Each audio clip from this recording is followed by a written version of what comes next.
আপনাদের সবাইকে আমাদের অমৃত চ্যানেলে স্বাগতম। বন্ধুরা, আজ জানব জগন্নাথ দেবের স্নান যাত্রার এমন রহস্য যা আজও অনেকের অজানা। চলুন তাহলে শুরু করি। আপনি কি জানেন, এমন একটি দিন আছে যখন স্বয়ং ভগবান জগন্নাথকে মন্দিরের গর্ভগৃহ থেকে বাইরে এনে হাজার হাজার ভক্তের সামনে মহা সমারোহে স্নান করানো হয়? কিন্তু আশ্চর্যের বিষয়, সেই মহা স্নানের পরই বিশ্বাস করা হয় যে ভগবান অসুস্থ হয়ে পড়েন এবং টানা প্রায় 15 দিন তিনি ভক্তদের দর্শন দেন না। কেন এমন হয়? সত্যিই কি ভগবানের জ্বর আসে, নাকি এর পেছনে লুকিয়ে আছে গভীর আধ্যাত্মিক এক রহস্য? এই প্রশ্নের উত্তর জানতে হলে আজকের ভিডিওটি শেষ পর্যন্ত অবশ্যই দেখুন, কারণ আজ আমরা জানব জগন্নাথ দেবের স্নান যাত্রার ইতিহাস, এর আধ্যাত্মিক তাৎপর্য, 108টি কলসের রহস্য এবং সেই অলৌকিক বিশ্বাস যা আজও কোটি কোটি ভক্তের হৃদয়ে সমানভাবে জীবন্ত। বন্ধুরা, জগন্নাথ দেবের স্নান যাত্রা হল রথযাত্রার আগে অনুষ্ঠিত অন্যতম গুরুত্বপূর্ণ বৈষ্ণব উৎসব। প্রতি বছর জ্যৈষ্ঠ মাসের পূর্ণিমা তিথিতে ওড়িশার পুরীধামে এই মহোৎসব পালিত হয়। এই দিনে ভগবান জগন্নাথ তার বড় ভাই বলভদ্র এবং বোন সুভদ্রাকে বিশেষ আচার অনুষ্ঠানের মাধ্যমে মন্দিরের গর্ভগৃহ থেকে বাইরে এনে স্নান বেদী নামে পরিচিত একটি উঁচু পবিত্র বেদীতে প্রতিষ্ঠা করা হয়। এই দৃশ্য সারা বছর মাত্র একবার দেখা যায়, তাই এই দিনের অপেক্ষায় লক্ষ লক্ষ ভক্ত সারা বছর ধরে থাকেন। ভক্তদের বিশ্বাস, এই দিনে ভগবানের দর্শন করলে বিশেষ আশীর্বাদ লাভ হয় এবং বহু তীর্থ দর্শনের সমান পুণ্য অর্জিত হয়। এরপর শুরু হয় মহাস্নানের আচার। শাস্ত্র অনুযায়ী 108টি পবিত্র কলসে ভরা জল দিয়ে ভগবান জগন্নাথ, বলভদ্র ও সুভদ্রাকে স্নান করানো হয়। এই জল সাধারণ জল নয়, এটি বিশেষ পবিত্র কূপ থেকে সংগ্রহ করা হয় এবং তাতে চন্দন, কর্পূর, সুগন্ধি ফুল, নানা ভেষজ ও পবিত্র উপাদান মিশিয়ে দেব স্নানের উপযোগী করা হয়।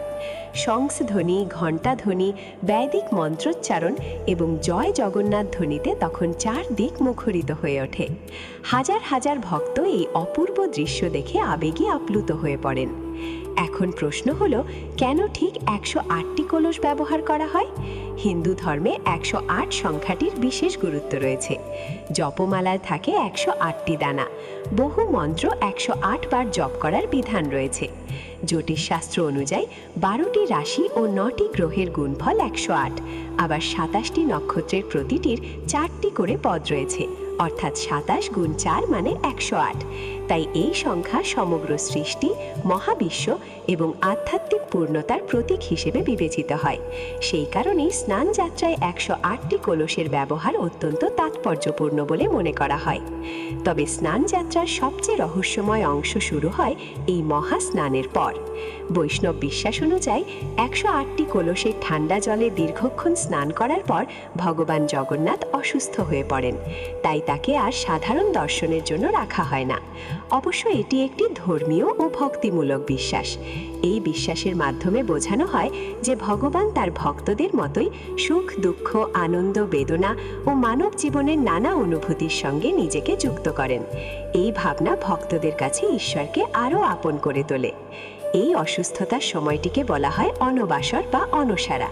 প্রায় 15 দিন ধরে ভগবান সাধারণ দর্শনের বাইরে থাকেন।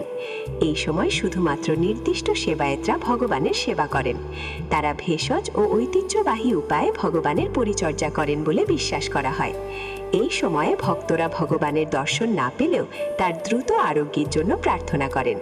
এই আচার ভক্তদের মধ্যে গভীর আবেগ ও ভক্তিভাব সৃষ্টি করে। অনবাসরের পর আসে এক অত্যন্ত শুভ মুহূর্ত, যার নাম নবযৌবন দর্শন। বিশ্বাস করা হয় অসুস্থতা থেকে সুস্থ হয়ে ভগবান নতুন রূপে, নতুন সৌন্দর্যে এবং নতুন প্রাণশক্তি নিয়ে ভক্তদের সামনে আবির্ভূত হন। এই বিশেষ দর্শনের জন্য অসংখ্য মানুষ পুরীধামে ভিড় করেন। ভক্তদের মতে এই সময় ভগবানের রূপ সবচেয়ে মনোমুগ্ধকর ও অপূর্ব হয়ে ওঠে। নবযৌবন দর্শনের ঠিক পরেই শুরু হয় বিশ্বের অন্যতম বৃহৎ ধর্মীয় উৎসব, রথযাত্রা।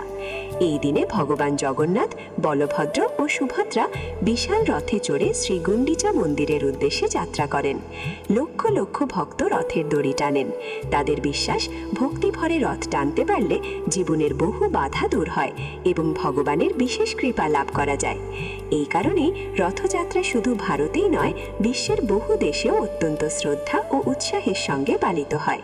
স্নানযাত্রা আমাদের একটি গভীর শিক্ষা দেয়।